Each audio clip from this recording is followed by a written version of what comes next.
Hace más de una semana se registraron hechos violentos en 4 entidades del país: Guanajuato, Jalisco, Chihuahua y Baja California. Se ubican estas entre las seis entidades más violentas. En Jalisco y Guanajuato fueron quemados vehículos y establecimientos de una cadena de tiendas de conveniencia. En Ciudad Juárez, una riña entre dos grupos rivales del crimen organizado que comenzó en un centro de reinserción social se trasladó a las calles de la ciudad con un saldo de 11 personas muertas. Luego, en 5 municipios de Baja California también fueron incendiados vehículos de transporte público. En este contexto, ayer fue asesinado el hijo del alcalde de Celaya, Javier Mendoza Márquez. Nos acompaña en el estudio de Dinero y Poder Francisco Rivas, director general de Observatorio Nacional Ciudadano. Buenas noches, Francisco, gracias por estar aquí con nosotros. Luis Miguel González Macarios, que tiene muy buenas noches. Buenas noches. Francisco, esto es un evento, digamos, no te digo que excepcional, pero sí que coincide, digamos, en el tiempo, pero que no está interconectado. ¿O esto es parte de la presencia ya de un cártel como el Jalisco Nueva Generación que estaría generando conflictos en toda la zona o en distintas entidades como parte de, pues, su respuesta ante lo que parece ser una estrategia que, pues, a este grupo le ha parecido o le parece que trata de golpearlo solo a él y no a sus competidores? Ezra, Luis, Macario, un gusto estar con ustedes. A ver, creo que son varios niveles de lectura. La primera que tenemos que hacer es que Ciudad Juárez, los hechos de Ciudad Juárez, no parecen estar conectados con los hechos de Jalisco, con los hechos de Guanajuato y con los hechos de Baja California e incluso con el de ayer de Celaya. El de Chihuahua, pues realmente fue como ya lo señalabas, una riña entre grupos que están asociados al cártel de Sinaloa, que evidentemente traen un conflicto histórico desde hace tiempo, y que a partir de las lesiones dolosas y homicidios que sean internas al penal, con arma de fuego, hay que decirlo, o sea, por absurdo que nos parezca, había armas de fuego en un penal. A partir de ahí se desata la violencia, se da la orden desde el penal que se desate la violencia en la sociedad como una forma de sanción. Pero más allá de eso, o sea, ese caso aislado, lo que sí todos nos remiten es la incapacidad del Estado de poner orden. ¿Cómo es posible? Primero, que la inteligencia en nuestro país sea, pues, realmente una mera palabra. ¿Por qué? Porque si hubiese habido inteligencia, entenderíamos que había la capacidad de generar violencia sistemática a lo largo de entidades, a lo largo de municipios, simultáneamente, con ejercicios muy coordinados de violencia. No es una llamarada de petate y la verdad sí es un hecho inédito. Recordaremos, el único evento que recuerdo así tan sistemático fue el del 1 de mayo de 2015, si recordarán, cuando tumbaron incluso un helicóptero de Marina, en donde Jalisco Nueva Generación precisamente hizo bloqueos en Jalisco, Guanajuato y Michoacán. Pero fue un día y fue contenido inmediatamente. Aquí no solo no fue contenido en ninguno de los casos, sino que prosiguió y prosigue este ejercicio de la violencia con el homicidio, por último, el homicidio del hijo del presidente municipal de Celaya. Y el otro aspecto es, creo que los otros dos aspectos es, uno, evidentemente el poderío de Jalisco Nueva Generación y de la delincuencia en nuestro país, porque si tú no tienes capacidad de músculo, no logras hacer eso. Por el otro lado está los mensajes políticos que se han mandado y que sí nos hacen pensar que esta acción, esta serie de acciones, pues tienen que ver con una falta de, o con un posible desacuerdo o incumplimiento de acuerdos entre el gobierno federal y el grupo delictivo. Pensemos en el caso específico de cómo se da supuestamente todo lo que se origina a partir de la detención o de la fallida detención del RR en Jalisco, y que obviamente desata esta violencia, pero si estaba por ser detenido, y hay una tal nivel de indignación del cártel, porque lo que nos está diciendo es enojo del cártel, pues es porque algo no se le cumplió. Y luego tenemos el caso específico de la alcaldesa de Baja California, que sale a dar un mensaje lamentable desde todo punto de vista, y luego lo ha tratado de matizar en varios espacios, pero no lo ha logrado, porque en pocas y llanas palabras, acompañada del jefe de la zona militar y del secretario de Seguridad, nos dijo: cóbrenle el derecho de piso a quien se lo tengan que cobrar y a nosotros déjenos en paz. Porque también hay que decirlo, la víctima principal, no solo aparte de la sociedad, de este hecho, pues es una transnacional importante, mexicana, que ha sido muy vocal en temas de no pagar derecho de piso. En resumen, tenemos pues una evidencia de que el derecho de piso se ha vuelto uno de los principales negocios de la delincuencia, que la delincuencia tiene un poder absolutamente estructurado en el país, que hay un pacto más o menos explícito con el gobierno federal y por lo tanto una respuesta que trasciende la simple intento de detención y que hace un ejercicio de violencia sistemática. Y cuarto, pues un Estado incapaz de generar condiciones de seguridad. Francisco, nos planteas un panorama que nos deja muchas preguntas, todas, digamos, preocupantes. Dices, no es la primera vez que ocurre, pero es más grave que el antecedente que teníamos. ¿Qué sigue y tiene remedio esto? A ver, ¿qué sigue? Vamos a seguir con años de violencia. ¿Tiene remedio? Sí tiene remedio. El problema es que nosotros lo hemos puesto en evidencia, no hay estrategia en materia de seguridad, tenemos recortes presupuestales que han generado una centralización de la seguridad y no estamos atendiendo las causas que generan la violencia en el país. ¿Por qué digo esto? Porque la supuesta estrategia abrazos y no balazos, hay que decirlo con toda claridad, es un eslogan. Y es un eslogan que suena bonito, pero que los hechos no debería impulsar a la impunidad.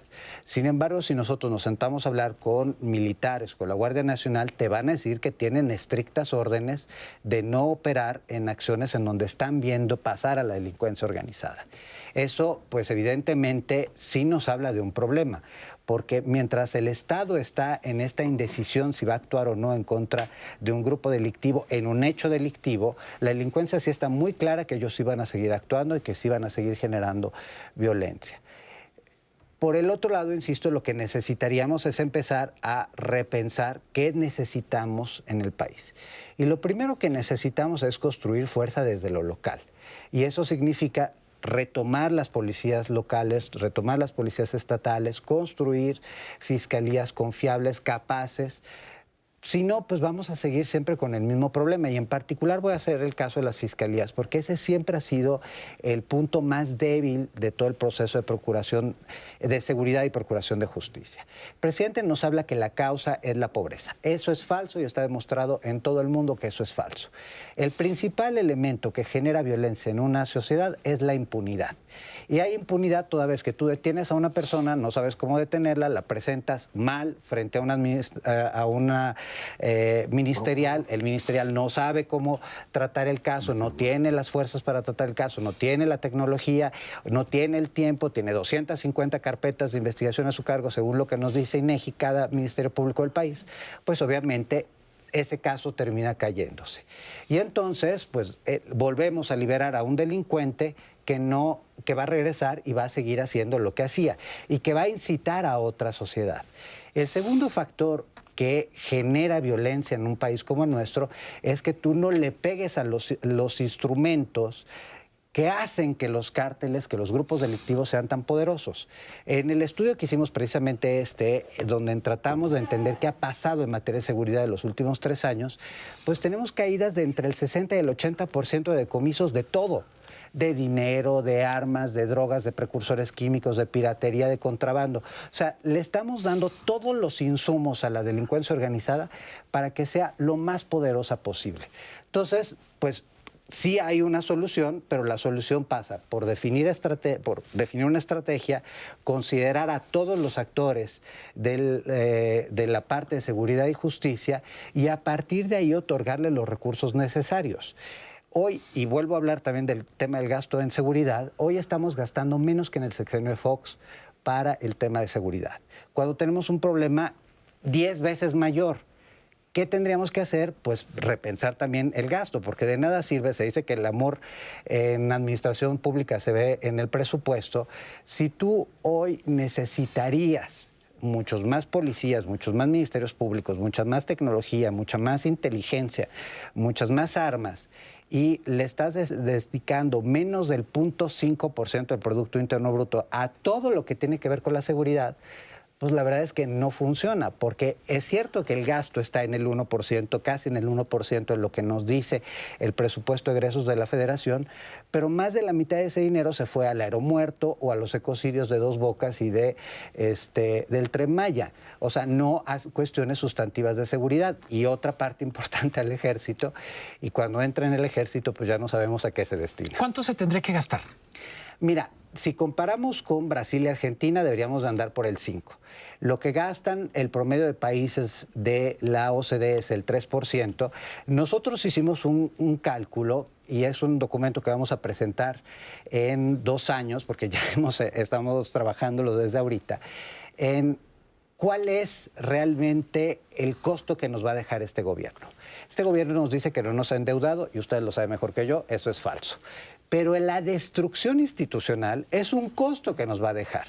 Y reconstruirla, nosotros hoy estamos pensando que tendríamos que estar gastando niveles del 8% del Producto Interno Bruto en el próximo sexenio, a lo largo de todos los años del próximo sexenio, para tener lo mínimo que necesitaríamos para poder enfrentarnos de iguales con la delincuencia. 8 puntos en 6 años, pero pues hay que gastar en otras cosas.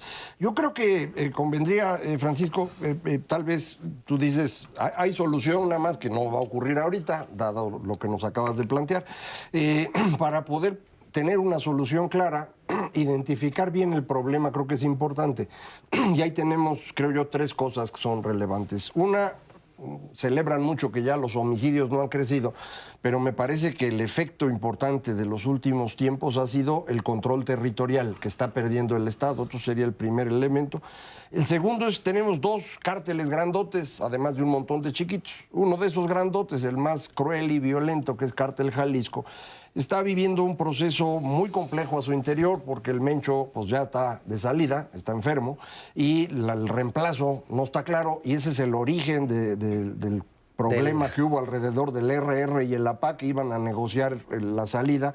Los trata de agarrar el ejército y ellos lo interpretan como el ejército ayudando a Sinaloa en contra del Cártel Jalisco. O ayudando al sobrino del Mencho, que para el caso acaba siendo lo mismo. Entonces, esta parte que no se nos vaya a olvidar. Y la tercera, que creo que vale mucho la pena, recordar un artículo de nuestro amigo Alejandro Ope de hace unos días acerca de la Guardia Nacional. Tenemos hoy 100,000 elementos en la Guardia Nacional contra 40,000 que teníamos en la Policía Federal. Y sin embargo, esos 100,000 están haciendo muchísimo menos de lo que hacían los 40,000 de la Policía Federal. Así que no solamente es incrementar el gasto, que sin duda es importante, sino que todo indica que esta idea de la Guardia Nacional, francamente, es un fracaso monumental. ¿Estoy en lo correcto? A ver, voy a empezar por la Guardia Nacional. La Guardia Nacional sí es un fracaso porque obviamente no tenía ni pies ni cabeza. No se pensó, no se programó. Me llama la atención este programa cómico en donde se burlan de la política y hablan precisamente de cómo, dice, pues hay un error en la planeación, hubo un error en la planeación, se equivocan, nunca hubo planeación. Es exactamente lo mismo con la Guardia Nacional. Hoy la Guardia Nacional tiene 20,000 elementos y 100,000 elementos prestados del Ejército. O sea, la rapidez con la que necesita el presidente tomar decisiones y por qué está tan insistente en violar la Constitución con tal de no de salirse con la suya, es porque si no, en 2 años nos vamos a encontrar a una Guardia Nacional de la mitad del tamaño de la Policía Federal y los demás regresarán al Ejército, y a ver quién se le pone al Ejército y decirles, no, esas plazas me las dejas aquí. No va a haber quién lo va a hacer. Entonces, evidentemente lo que nos exhibe es que el Ejército históricamente ha tenido 2 o 3 muy buenos momentos y muy buenas capacidades. Por ejemplo, el caso de Tijuana en su momento con el general Aponte Polito. O sea, algunas cosas muy específicas, pero en general el Ejército ha sido alguien que ha desatado la violencia donde ha estado y por lo contrario no ha logrado reconducirla. Su fuerza estuvo cuando estaba trabajando en colaboración con fuerzas civiles. Hoy eso no lo tenemos. Precisamente esa centralización, el hecho de que llevemos 2 años con policías con 0 pesos y 0 centavos para su fortalecimiento nos dice mucho sobre la centralización. Entonces la Guardia Nacional no está logrando acciones, INEGI misma no lo dijo, para lograr una detención en Policía Federal y en las policías locales se requería una acción, para hacerlo con Guardia Nacional se requiere 17 acciones. Es decir, el nivel de eficiencia es nulo. Y esto no lo digo yo, lo dice INEGI. Entonces, evidentemente la Guardia Nacional no es la solución que estábamos buscando. Ahora, yo espero que el próximo presidente no tire a la basura a Guardia Nacional y recupere lo que pueda recuperar. Pero por el otro lado, y justamente lo que tú decías, sí, la delincuencia organizada controla una parte importante del territorio, yo creo que más del 50%, y uno de los hechos más evidentes fue su participación en las elecciones pasadas, en donde fue un actor clave para que Morena pudiese ganar en prácticamente todos los estados del Pacífico. Francisco Rivas, director de Observatorio Ciudadano, muchísimas gracias por estar aquí con nosotros. Gracias a ti, Erra. Gracias a ustedes. Vámonos a una pausa. Esto es Dinero y Poder.